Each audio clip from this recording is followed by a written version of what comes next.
اعوذ بالله من الشیطان الرجیم بسم الله الرحمن الرحیم. ایدی غدیر حوالی سر ما کلیپ آغشو عدنان حیدر خدای غطا عزت ورکی مولا امیر المؤمنین خدای خپل براخی نسکی وایس آف لکمن خیل باند اخلاق سنشریتی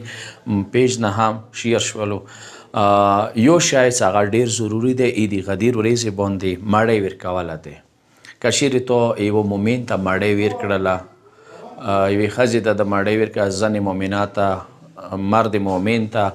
داسې دی لکه 1,00,000 انبیاو ته تو مړی ورکړی وي تمام مؤمنین او مؤمناتو ته تو مړی ورکړی وي خو که یو کس روژه ستلی دی و هغه باندې تو افطار وکړلو یعنی تو هغه ته روژه مات پروګرام وکړلو هغه داسې دی لکه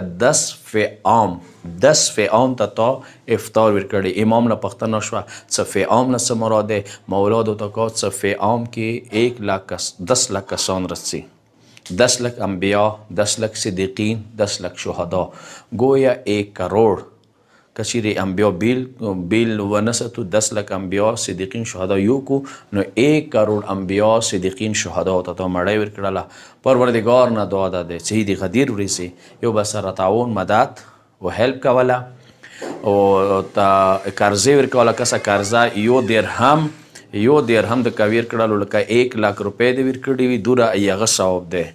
دا یوه نکته دی بله نکته څنګه دی تاسې مفتی ته تلای شو هات میں دے کر مومن سا دی ورورے سیغا ولولی ستے دین پا دنیای ما ورور شوی ز دین پا دنیای تا ورور شوم ایتا دفاع مانی واجب ده اما دفاع تانی واجب ده ما سی کتا غیبتون کردی ما طرفنا معافی کتا سی ما غیبتون کردی ده تا طرفنا ما باندی معافی و ریز قیامت پوری ده حقوق سی بل نپاتی دی طوله یو بل تا بخکو سواد و دعا نسی بل تا بدعا کو و ریز قیامت سی بل سر شفاعت وی مدد کولی نیک و عمل کیا بکو آخر دعوانا الحمدلله رب العالمین.